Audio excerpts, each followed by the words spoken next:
ए ममता, ए ममता।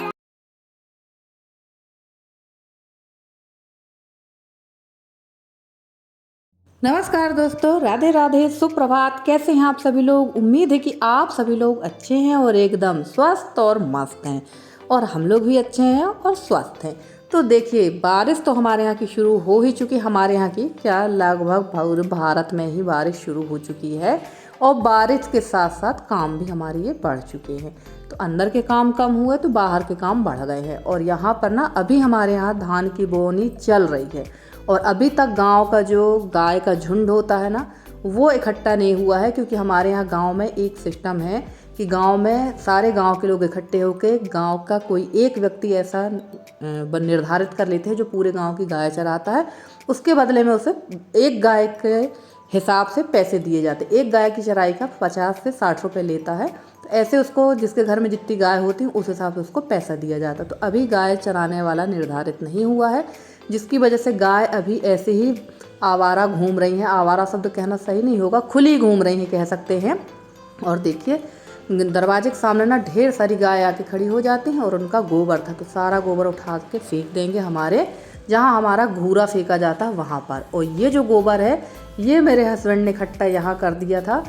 ये वहाँ पर नहीं फेंके थे घूरे में, तो ये भी फेंक देंगे। क्योंकि दरवाजे के सामने गोबर ठीक नहीं लगता। ठीक के साथ साथ क्या है, बारिश वाले दिन है तो इनमें अब बहुत जल्दी कीड़े हो जाएंगे। और कीड़े होने के साथ साथ पानी गिरेगा तो गोबर बहेगा, तो वो गंदगी सी समझ में आएगी। इसलिए सारा गोबर इकट्ठे घूरे में डाल देंगे। और ये इसलिए डाल रहे हैं क्योंकि ये खाद के काम पे आता है। ये गोबर जब सड़ता है ना तो पूरा खाद के काम में आ जाता है। तो चलिए, गोबर का काम तो हमारा हो गया था। और उसके बाद आई हुई थी सब्जी आई हुई थी शुक्रवार के दिन। और ये ब्लॉग है शनिवार के दिन, जिस दिन थी योगिनी एकादशी। तो भाई, गांव में रहकर तो गोबर मिट्टी कूड़ा का काम तो करना ही पड़ेगा आपको, चाहे आप कितने बड़े महल में रहने लगे। तो इस काम में बिल्कुल भी शर्म नहीं होना चाहिए। काम को छोटा ना समझें। कुछ लोग जो है काफ़ी नखरे भी दिखाते हैं। ऐसा नहीं कि जो लोग नखरे दिखाते हैं उन लोग नहीं करना चाहते हैं, उन लोग का एक ही रहता है भाई हमने कभी किया नहीं। तो ऐसा नहीं है, हर काम आना चाहिए। काम चाहे छोटा हो या बड़ा हो, कभी भी किसी काम में नाटक नौटंकी नहीं होना चाहिए। और सब्जी आई हुई थी शुक्रवार के दिन। और अब है बारिश शुरू हो चुकी है। तो बारिश में ना जब भी मार्केट में सब्जियाँ आती हैं तो मैं धोकर ही यूज़ करती हूँ। ये मेरी शुरू से आदत थी। तो यहाँ पर ये सारी सब्ज़ी धोकर रख देंगे। ये सूप में मैंने फैला लिया है अपना गमछा कॉटन का, ताकि ये सब्ज़ी जो है इसका जो एक्स्ट्रा पानी होगा वो सोख लेगी। और उसके बाद जब थोड़ा सब्ज़ी सूख जाएगा, इसका पानी सूख जाएगा, तब रख देंगे इसको फ्रिज में। और कल मेरे साथ 2-3 न्यू सब्सक्राइबर जुड़े हैं, जो कि जुड़े हुए हैं हमारी संध्या बहन के चैनल से। तो उन्होंने, देखिए, इस चैनल का नाम मैंने बताया भी था। और ये जो है इनका कमेंट, इनकी आईडी जो है फ़नी शॉर्ट के नाम से, देखिए नाम मुझे नहीं पता है, मैं इनको अभी तक सिस्टर समझ रही थी। फिर उन्होंने कमेंट किया कि दीदी भाई हूँ आपका, और आप दोनों बहन मेरी जो है बहुत प्यारी प्यारी बातें करती हैं। तो इसके लिए बहुत बहुत धन्यवाद फ़नी शॉर्ट। आप पहले नाम भी तो बताइए, मुझे तो आपका नाम ही नहीं पता है, नाम ज़रूर बताया करिए। ऐसे ही एक बहन ने कमेंट किया है कि आप मेरा नाम ज़रूर लेना। तो नाम तो मैं ले दूंगी, बट आपकी आईडी में नाम आपका शो नहीं हो रहा है, इसलिए नाम ज़रूर बताया करिए। और एक और हमारी प्यारी सी सिस्टर है निधि ठाकुर, उन्होंने कहा है कि वो मंडला ज़िले से हैं। तो मैंने उनसे पूछा भी था कि आप मंडला ज़िले में कहाँ से हैं, ज़रूर बताना। तो चलिए, इसमें अब सिर्फ आलू रह गए हैं और पता नहीं कैसे हस्बैंड प्याज लाना भूल गए हैं। तो कोई दिक्कत नहीं है, सामने या तो चाचा के यहाँ सब्ज़ी मिलती ही है, प्याज वहाँ से मंगा लेंगे। वैसे ज़्यादातर सब्ज़ी हमारी यहीं से आ जाती है, पर पता नहीं कैसे हस्बैंड इस बार मार्केट से ले आए। कोई दिक्कत नहीं है, हो सकता है उन्हीं के पास से लेकर आए हैं, क्योंकि वो भी मार्केट जाते हैं। तो हो सकता है उन्हीं के पास से सब्जियां आ गई हों। तो सारी सब्जी धोने के बाद पानी जो है इतना गंदा निकला है। और मेरा था व्रत शनिवार को क्योंकि सभी को पता है कि एकादशी का व्रत मैं करती हूँ। तो यहाँ मैं लगी हुई थी बाहर के काम पे, और यसी लग गई है छोटे मोटे जो अंदर काम है वो समेट लेती है। और नहा धोकर इसके जब गोबर वोबर साफ़ किया था मैंने, तो हाथ तो धो लिए थे, सब्जी भी धो दी। और उसके बाद सीधे मैं नहाकर पूजा पाठ कर कर आई थी रसोई में। तो यशी लगी हुई है बड़े ज़ोरों शोर से खाना बनाने के लिए। तो यसी ने दाल बना ली थी और सब्जी बना रही थी शिमला मिर्च आलू की। तो यसी ने सच में बहुत टेस्टी सब्जी बनाई थी, क्योंकि मैंने तो खाई नहीं थी, यशी के पापा ने खाई थी। और सच बात यह है कि यशी के पापा अगर यशी खाना बनाती तो उनको बहुत पसंद आता है। और ऐसा ही होता है भाई, अपनी बेटी का हर चीज़ सबको पसंद आती, दूसरों की बेटी की ही पसंद नहीं आती कोई किया हुआ कोई काम। तो बहुत स्वादिष्ट वैसे यशी सच में खाना बहुत स्वादिष्ट बनाती। और खाना तो सब बना लेगी, दाल चावल सब्जी, रोटी बनाने में से चक्कर आने लगते हैं। वो कह रही थी भाई रोटी मैं नहीं बनाऊंगी। पता नहीं क्यों आजकल के बच्चे ऐसे हैं कि रोटियां बनाने में बहुत आगे पीछे होते हैं। और बच्चे ही नहीं, हमारे साथ की भी कुछ ऐसी महिलाएं हैं, मैंने देखा है अपने रिलेशन में कि उनको रोटी बनाने में बड़ा सिर दर्द लगता है। तो चलिए, खाना तो कंप्लीट हो ही गया था। उसके बाद मैं आ गई थी यहाँ पर, क्योंकि कल एक और सिस्टर जी ने कमेंट किया है। उन्होंने कहा है आपके घर में कुछ कंस्ट्रक्शन का काम चल रहा है। तो जी हाँ, मेरे यहाँ ये वाला कमरा बन रहा है, जो कि हमारे घर के पिछले हिस्से में ये कमरा बनवाया है। और काफ़ी बड़ा रूम है ये हो गया है 12 बाई 36 का रूम है। ये 12 फीट इसकी लंबाई है, सॉरी चौड़ाई है, और 36 फीट समथिंग। एकदम नीट एंड क्लीन हो चुकी है, क्योंकि यशी ने आज खाना बनाया है, आपने देखा ही ब्लॉग में। और मेरा तो है फास्ट एकादशी का।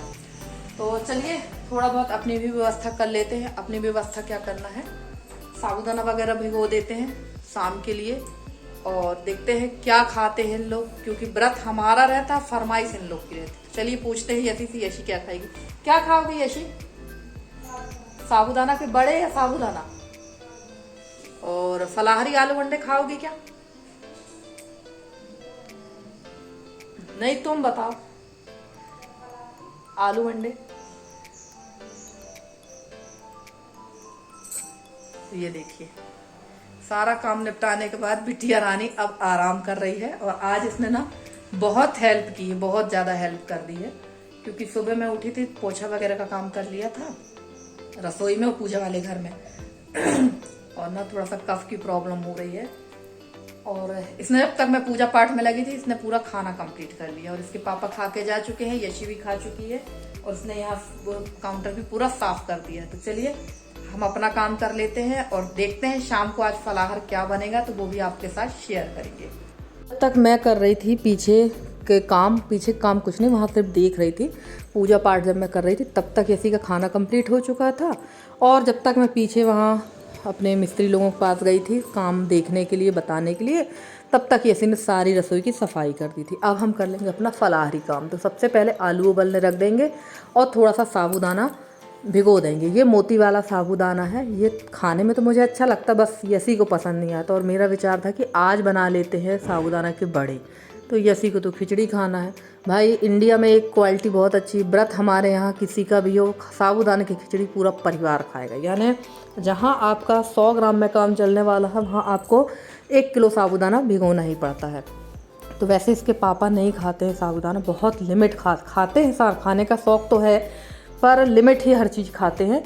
और थोड़ा बहुत ही खाएंगे वो, सिर्फ मैं हूँ और यशी, तो कम ही साबूदाना भिगो देंगे। और ये तैयारी तो हमें दोपहर को ही करना पड़ जाती है, साबूदाना भिगोना, वो करना और आलू वगैरह उबालना। उसके बाद मैं आ गई थी चाची के यहाँ। तो ये देखो, आद्या का जो अड्डा है वो है नीचे वाला वो काउंटर, वो जाकर वहाँ पर बैठ जाती है। और ये मेरे को देखकर उठ गई थी। और ये देखिए, ये दोनों सवार हो गई हैं हाथी पर, और हाथी चला है इनको सवारी कराने के लिए। तो भाई जिसको भी हाथी की सवारी करना वो हमारे यहाँ आ सकता। और ये है हमारे आरू और आद्या की सेना, जो कि भागी हैं। ये 4 कुत्ते जिसको इन लोगों ने रखा है। और इसके अलावा यहाँ पर ना मैं जब आई थी तो ये 2 ककड़ी मुझे दी हैं चाचा के बेटे ने।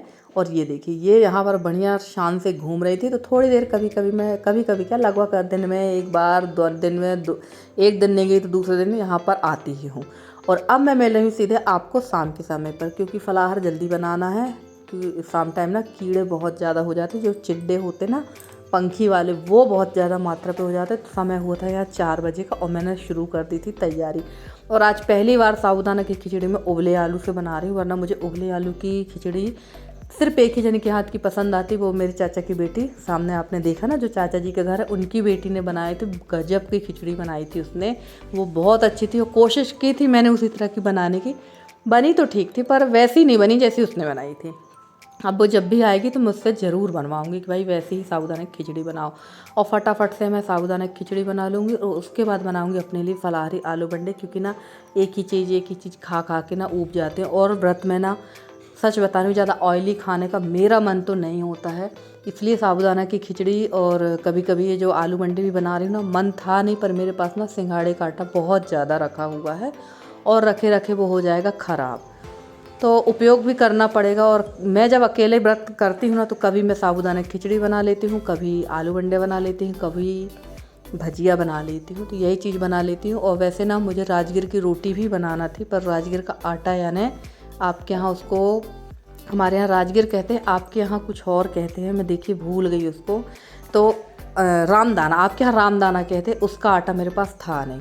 और मेरा आज का ब्लॉग आप लोग को कैसा लगा ज़रूर बताइएगा कमेंट करके। अगर आज का वीडियो अच्छा लगा हो तो प्लीज़ वीडियो को लाइक कर दीजिएगा, चैनल पर नए हैं तो चैनल को सब्सक्राइब करके अपना प्यारा सा सहयोग और इसमें बना दीजिएगा। तो यहाँ पर साबूदाना मैंने डाल दिया था, बना रही थी क्योंकि यशी किसी काम पे लगी थी या यशी, तो मैं कोई एक ही काम है, क्योंकि यशी फालतू किसी के यहाँ आती जाती नहीं, वो जाएगी तो मेरे साथ और आएगी भी तो मेरे साथ। फिजूल वो बिल्कुल भी किसी के साथ ना जाती, ना कभी आप उसको किसी के साथ बात करते देखोगे, ना फ़ोन वगैरह कुछ भी नहीं। बहुत मतलब आज के समय में ऐसे बच्चे होना बहुत भाग्य की बात है, और सच कहूँ मेरा भाग्य इस मामले में काफ़ी अच्छा है।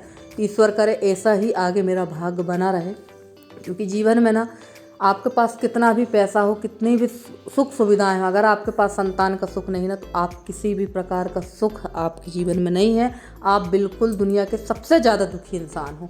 तो चलिए, यहाँ मैं आलू बंडे भी सेक रही थी, और इसके बाद ना जैसे ही मैंने फलाहार बना के रखा, भगवान को भोग लगाया लड्डू गोपाल को, और उसके बाद ना मेरे यहाँ काफ़ी लोग आ गए, तो खाने में मुझे रात के 8 बज चुका था। और उसी टाइम पे मेरी एक प्यारी सी बहन है रागनी, उनका फ़ोन आ रहा था, तो मैंने फ़ोन उनका नहीं उठाया क्योंकि मुझसे मैं फलाहार कर रही थी, और जब मैंने उनको फ़ोन किया तो उनका मोबाइल व्यस्त हो गया था। तो चलिए, यहाँ फटाफट से आलू बंडे बना रही थी मैं, और यहाँ यसी कुछ नौटंकी कर रही थी, तो मैं यसी की तरफ देख रही थी कि लो भाई, मुझे कुछ परेशानी कर रही थी ये, तो मैं इसकी तरफ देख रही थी। और इसके बाद यहाँ इस कमरे में छुप छुपा के मैं खा रही थी फलाहार, कि कहीं एक आध कीड़े इसमें कूद ना जाएं, तो मैं आकर यहाँ छुप के खा रही थी, और यसी मैं थोड़ी सी क्लिप यहाँ बना रही थी। तो चलिए फ्रेंड्स, आज के ब्लॉग में इतना ही, मिलते हैं अगले ब्लॉग में।